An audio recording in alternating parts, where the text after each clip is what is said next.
성도 여러분, 안녕하셨습니까? 하나님의 귀하신 은혜가 이 아침 그 모든 분들과 함께 하시기를 간절히 축원합니다. 만나의 아침 새벽 기도를 기도로 시작하겠습니다.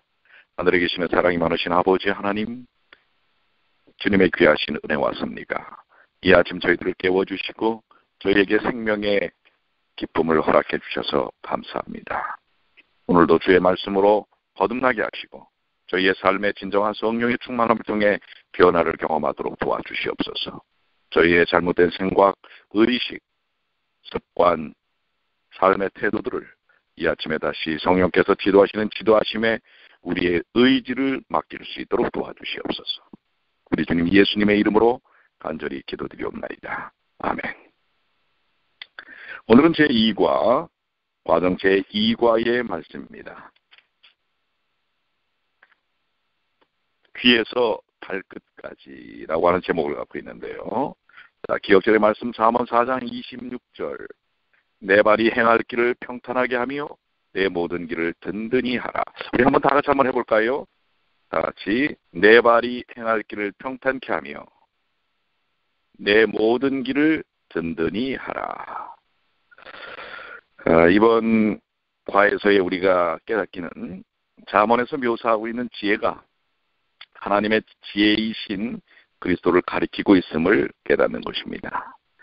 느낄 것은 하나님의 현명한 훈계를 무시함으로 얻을 고통과 어리석은 행동이 가져올 상처를 감지한다라는 것입니다. 하나님의 뜻을 무시했을 때 우리가 갖게 되는 고통과 어려움, 이러한 것이 무엇인지를 알아야 한다는 사실입니다.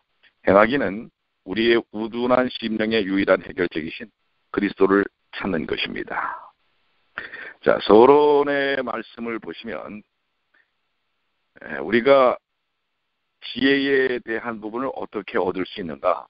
특별히 듣는 데서부터 이루어진다고 하는 것입니다. 그래서 여기서는 경청이라는 말을 하고 있는데요. 경청이라고 하는 것은 정말 귀를 기울여서 듣는다고 하는 것입니다. 들어야만 우리는 깨닫게 되는 것입니다. 듣지 않으면 깨달을 수 없는 것입니다.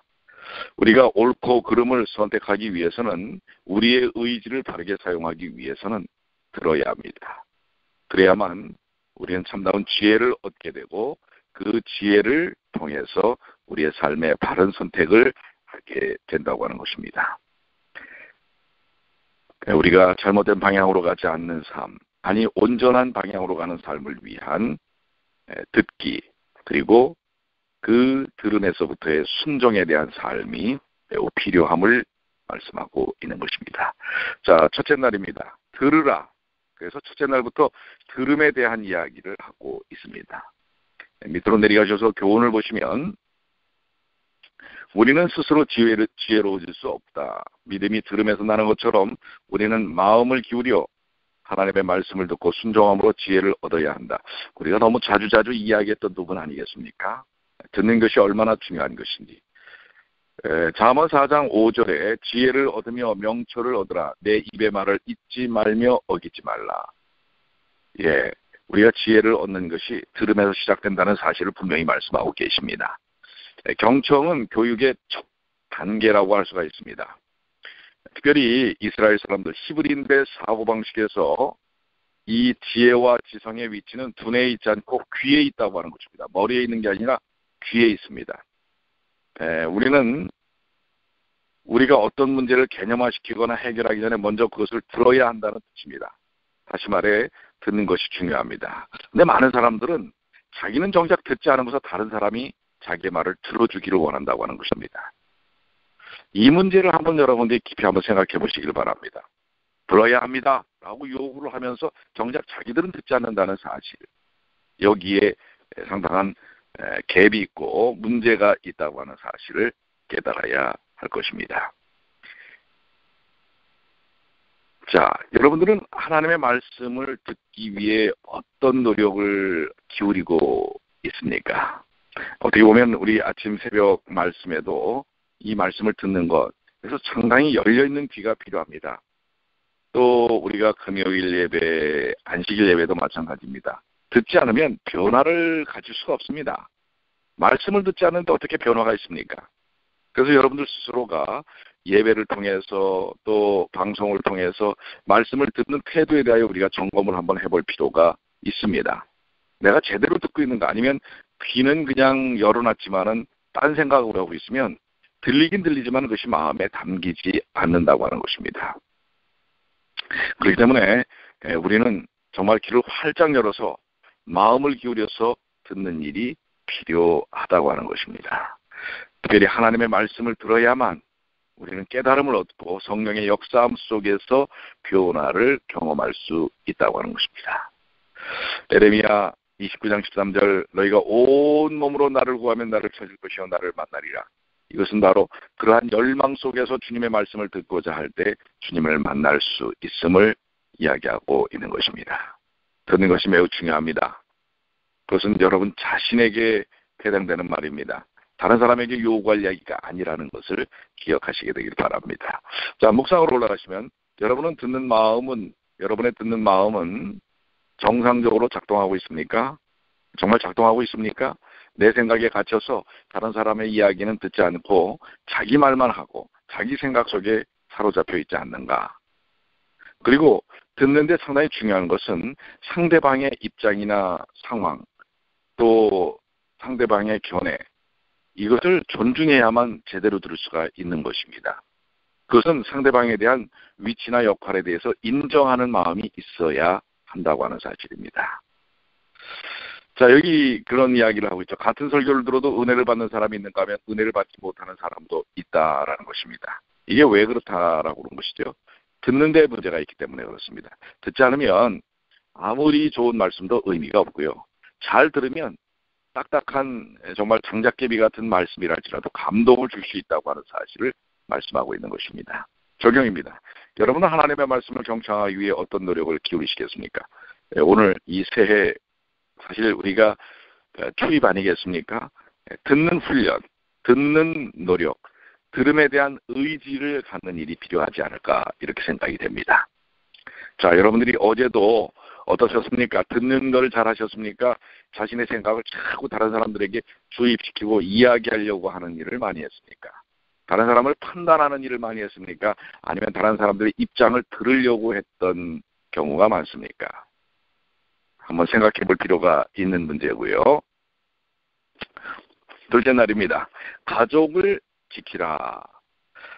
교훈으로 내려가시면 가정을 파괴하는 유혹으로부터 자신과 가족을 지키는 최선의 방법은 하나님이 주시는 지혜의 말씀을 경청하며 자기 배우자를 사랑하는 것이다. 잠언 5장 18절에 보면 내 샘으로 복되게 하라. 내가 젊어서 취한 아내를 즐거워하라. 이 가정이야말로 가장 중요한 이 공동체입니다. 아주 가장 기본적이고 핵심적인 공동체가 가정 공동체입니다. 가정에 대한 존중함이 깨어지면 그것을 어떤 것도 바르게 세울 수가 없다고 하는 것입니다. 그렇기 때문에 하나님께서는 이 가정에 대한 것, 가족에 대한 것을 매우 중시한다는 사실을 우리는 기억해야 합니다. 우리는 여러 위험들이 있는데요. 그 위험들에 대해서 생각해 볼 필요가 있는데요. 어떤 위험들을 경계해야 하는가? 첫 번째, 그 위험이 사실 밖에서 오는 게 아니라 안에서부터 옵니다.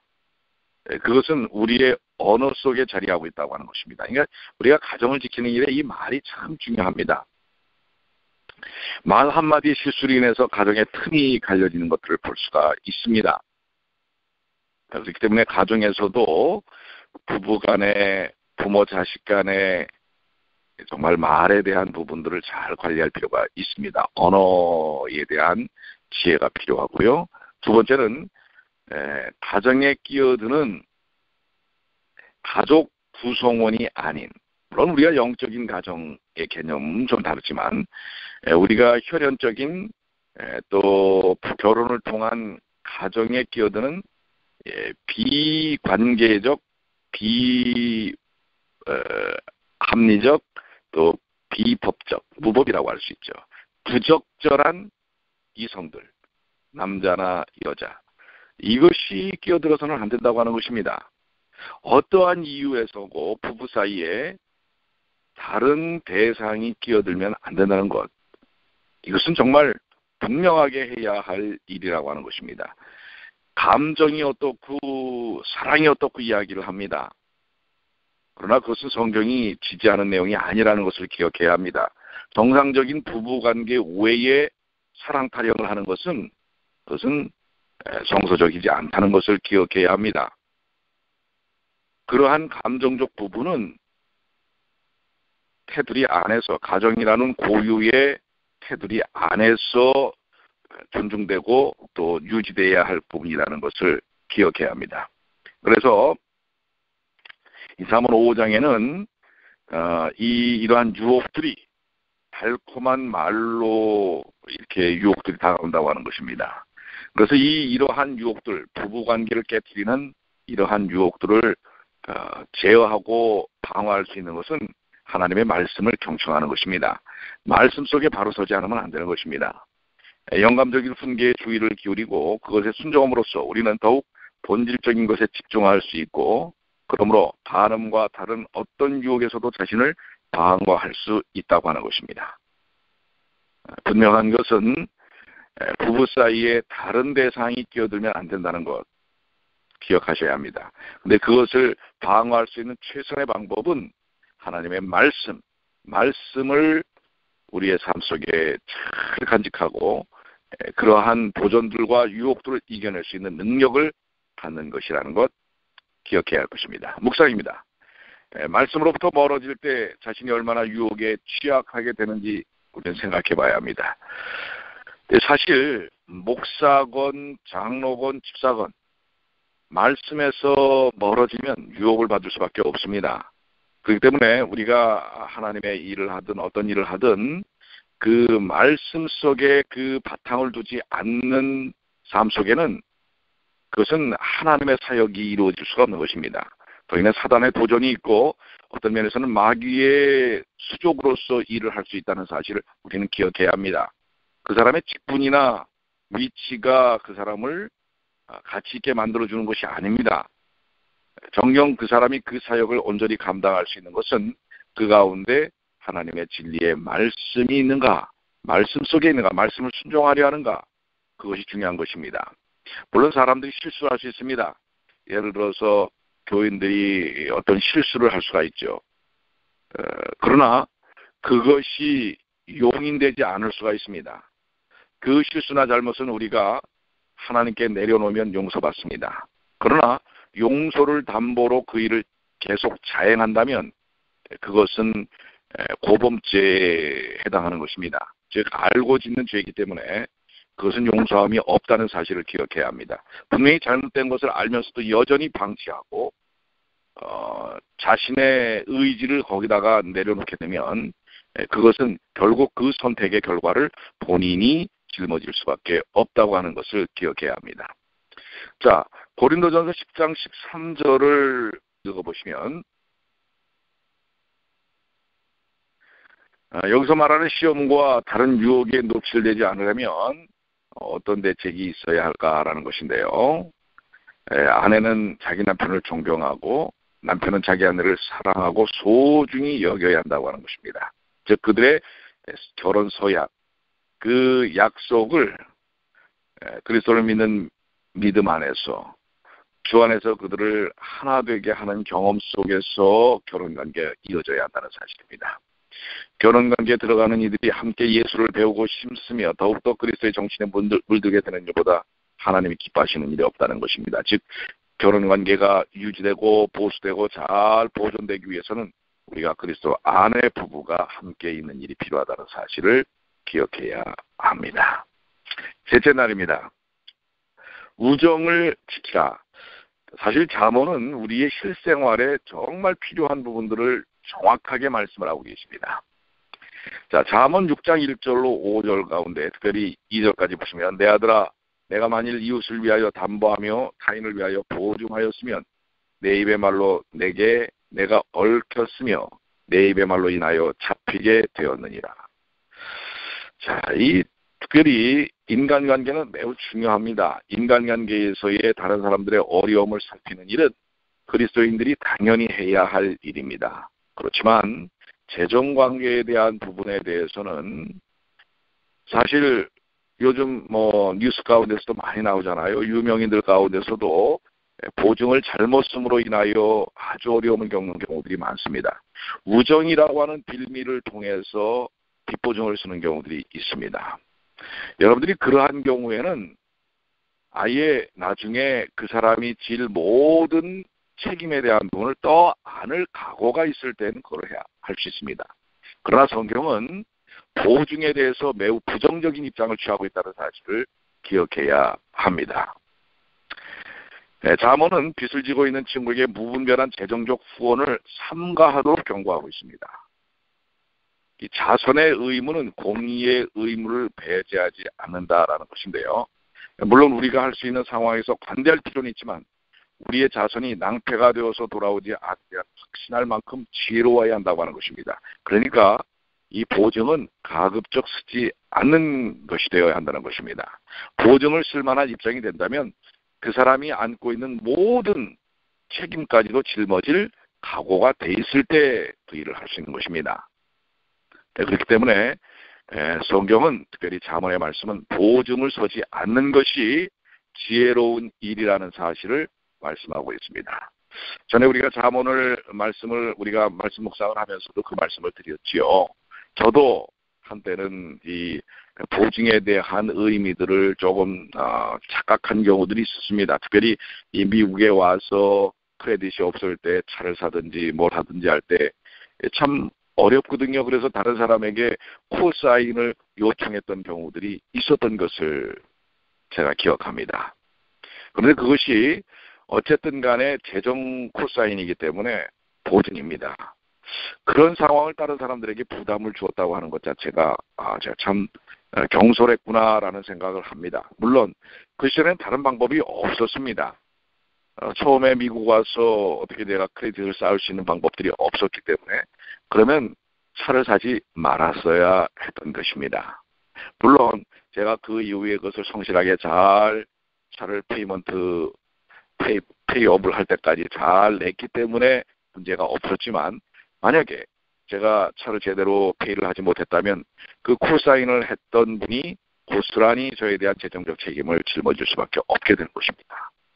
그래서 그 이후부터는 제가 절대로 이제는 다른 사람들에게 보증을 요청하는 일을 자제하고 있습니다. 그런 상황이 되지 않도록 하면 됩니다.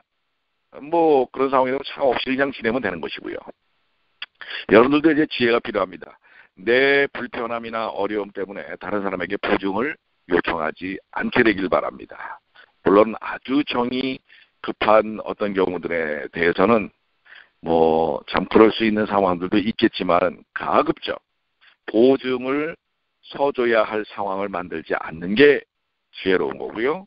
또 여러분들 자신도 다른 사람들에게 보증을 서는 일은 매우 신중해야 합니다. 그것은 온 가족이 짊어질 수 있는 짐일 수 있다는 사실을 기억하시게 되길 바랍니다. 그래서 우리는 우정을 지키며 묵상으로 가면 친구를 도울 수 있는 적절한 기준은 무엇일까? 내가 감당할 수 있는 범위 안에서 자원하는 마음으로 해주는 것 아닐까요? 적용입니다. 재정적 어려움에 처한 친구를 돕는 지혜로운 방법은 무엇이라고 생각합니까? 어려움에 있는 친구들을 돕는 것, 그런 마음을 갖는 것은 그리스도인으로는 매우 중요한 것이라는 것도 또한 기억해야 할 것입니다. 넷째 날입니다. 일터를 지키라. 밑으로 내려가시면 우리는 미래를 대비하여 열심히 일하는 개미로부터 지혜를 배워야 한다. 지혜가 없는 사람은 미래를 생각하지 않고 현실에 안주하며 나태함에 빠진다. 전에 제가 그 새끼 꼬는 종들에 대해서 이야기를 했죠. 초심으로 돌아가야 한다라는 설교를 하면서요. 마지막 날 가늘고 길게 꼬는 새끼와 굵고 짧게 꼬는 새끼가 결국은 성실함과 게으름으로 드러나서 그 결과를 받게 되죠. 가늘고 길게 꼰 종은 큰 세경 월급을 이제 엽전을 꿰어서 가게 되지 않습니까? 여기서 우리가 배울 것은 무엇인가요? 여기 개미에게로 배우라라는 것은 근면함일 뿐만 아니라 감독이 없어서 스스로 일하는 것입니다. 누구에게 보여주기 위해서 일하는 것은 온당치 않습니다. 참 우리가 많은 유혹을 받습니다. 어떤 일을 하면서 생색을 내려는 일에 대한 태도들이 많습니다. 남이 알아주기를 기대합니다. 그리고 알아주지 않으면은 분을 내거나 또 그 일을 멈춰버리는 일들이 있을 수 있는 것입니다. 그것은 어떤 면에서 우리 그리스도인에게 있어서의 부지런함과 지혜로움이 아니라고 하는 것입니다. 누가 보든지 보지 않든지 성실한 그 일터에서 자기 일처럼 일하는 것, 그것이 중요합니다. 교회 일도 마찬가지입니다. 특별히 교회 일은 더더욱 그렇습니다. 누가 알아주면 하고 알아주지 않으면 안 하고 보이는 일은 하고 보이지 않는 일은 안 하고, 이것은 온전한 우리 그리스도인의 태도라고 할 수 있을까요? 한번 생각해 볼 필요가 있습니다. 생색이 나는 일은 열심히 하고 생색이 나지 않는 일은 대충 하고, 이것은 교회에서도 그렇고 세상에서도 그러한 사람들을 신뢰할 만한 사람이라고 이야기할 수 없는 것입니다. 이러한 부분이 이기적인 욕망과 게으름 속에서 나타난다는 것을 분명히 하고 있습니다. 우리가 매사에 그런 일들을 생각합니다. 조금만 한번 손을 더 대면 깔끔하게 마무리되어질 수 있는 것도 그냥 대충 해버리는 것입니다. 참 한 번 더 손을 대는 것이 참 도전이 될 수 있습니다. 거기에는 정말 애정과 열정을 갖지 않으면 그 한 번 더 손을 대서 마무리를 짓는 일을 못하고 그냥 대충 끝내버리는 것입니다. 여러분들은 어떤 성향의 생활 태도를 가지셨던 분들입니까? 끝까지 최선을 다해서 처음과 끝을 보든 안 보든 똑같이 성실하게 하는 패턴인지, 아니면 누가 보면 열심히 하고 안 보면 안 하고, 또 처음에는 열심히 하지만 끝에 가서는 대충 해버리는 그런 생활 패턴에 익숙한 삶인가요? 그건 여러분들이 가장 잘 아십니다. 올 한 해는, 새해는 어떤 삶을 살아야 할지 여러분들 스스로가 결정해 보시는 일이 필요하고요. 묵상입니다. 하나님이 바라시는 근면한 삶이란 어떤 것일까? 한번 생각해 보시고요. 적용. 여러분이 반드시 개선해야 할 게으름이나 나태함은 무엇에 관한 것입니까? 저도 생각해 볼 부분이 많고요. 여러분들도 게으름과 나태함 속에 버려야 할 것들이 무엇인지 기억해 보시기 바랍니다. 다섯째 날, 자신을 지키라라고 하는 것입니다.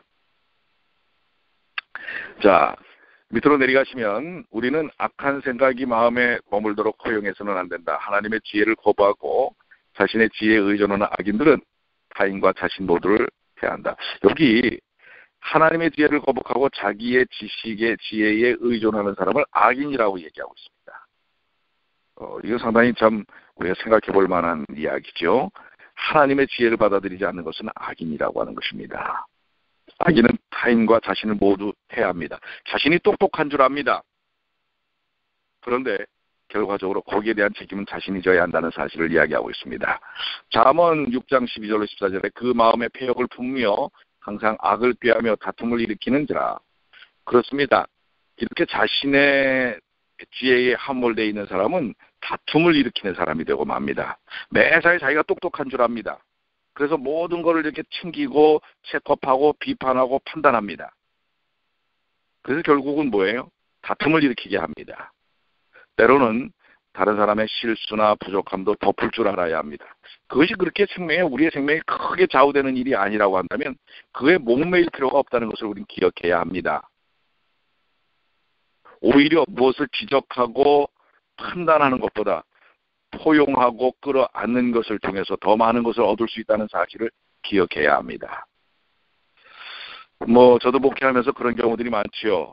예를 들어서 원칙적인 삶에 대하여 성도들 한 사람 한 사람의 삶의 태도를 지적하고 판단하는 그런 목회를 해야 할 것인가, 아니면 조금 더 기다려주고 또 기도하고 품는 것인가.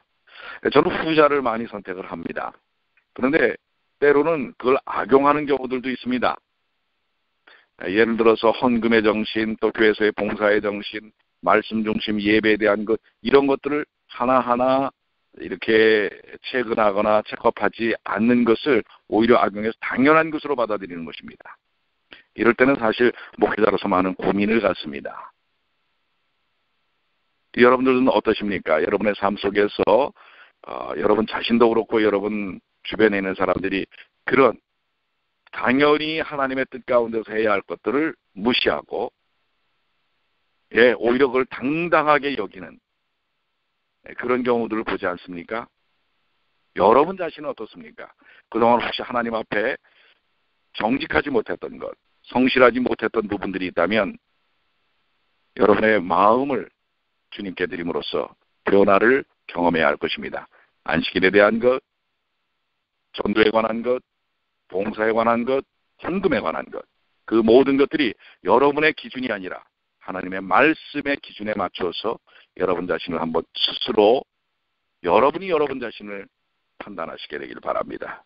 여러분에게 주신 판단의 의지는 다른 사람을 위한 것이 아니라 여러분 자신이라는 것 우리가 기억해야 할 것입니다. 이것이 자신을 지켜나가는 매우 중요한 방법입니다. 묵상입니다. 세상의 각종 죄에서 나를 지키는 방법은 무엇일까요? 한번 깊이 묵상해 보시고요. 적용입니다. 그대가 마음을 지키기 위해 꼭 차단해야 할 것과 연결시켜야 할 것은 무엇입니까? 이미 우리 함께 나눴던 말씀들이고요. 결론입니다. 이 귀에서부터 발까지라는 말이 무엇인지 여러분들 이해를 하셨죠? 듣는 것부터 시작해서 우리의 모든 행동, 거지가 하나님의 말씀 속에서 이루어져야 한다는 사실입니다. 결론입니다. 그리스도께서 우리 안에 거하시고 우리에게 새로운 소망을 주셔야 우리는 지혜롭게 살 수 있습니다. 왜냐하면 제멋대로 살 때 우리는 줄곧 어리석음에 말려들기 때문입니다. 여러분, 우리가 올 연초에는 자중할 필요가 있습니다. 내 자신을 잘 살펴보는 일들이 필요합니다. 남들을 판단하기에 앞서서 자신을 잘 주님의 말씀 안에서 분석하고 이해하고 또 변화를 내 의지를 주님 안에 드리는 일을 통하여 변화를 경험하는 일들이 필요하다는 사실을 기억해야 할 것입니다. 하나님의 귀하신 은혜를 통해 오늘도 말씀 속에서 변화를 경험하시는 주님의 귀한 자녀들이 되시길 바랍니다. 기도하겠습니다. 아버지 하나님, 귀에서 발끝까지의 말씀을 통해서 우리의 삶 전체가 어떤 가치와 원칙 속에서 이루어져야 할지 저희들 바르게 깨닫게 하여 주시옵소서. 이 말씀들이 저희의 삶에 그대로 적용될 수 있도록 도와주시고, 그로 인하여 저희들이 사는 삶에 진정한 생명적 능력들을 체험할 수 있도록 도와주시옵소서. 아버지 하나님, 육신 가운데 많은 어려움을 갖고 있는 주님의 귀한 자녀들이 있습니다. 한 사람 한 사람 주님이 시어 살펴주시옵소서. 유태순 집사님, 아버지 하나님, 연초에 많이 아팠다고 합니다. 아버지께서 함께 하셔서 그녀의 삶에 진정 하나님의 은혜와 또한 긍휼을 베풀어 주시옵소서. 김희 집사님을 위하여 기도하오니 아버지 하나님, 그녀의 마음속에 능력 있으신 살아계신 하나님에 대한 신뢰와 의지를 통해서 그 모든 수술 후의 모든 과정이 진정한 치유와 회복의 과정으로 하나님께 영광 돌릴 수 있도록 도와주시옵소서. 아버지 하나님, 외롭고 쓸쓸한 주님의 귀한 자녀들이 있습니다. 그들이 어떤 상황에 있는지 다 아시지 않습니까? 하나님께서 그들과 함께 하셔서 그들이 하나님 안에서 외로움을 극복하게 도와주시고 하나님의 은혜를 체험하도록 도와주시옵소서. 새해, 신년, 우리 모두가 새로운 마음으로 하나님 안에서 변화를 경험할 수 있도록 인도해 주시옵소서. 특별히 우리 이 새벽 기도가, 이 새벽 제단이 하나님의 능력으로 더욱더 큰 능력을 경험할 수 있도록 도와주시고, 우리 뉴욕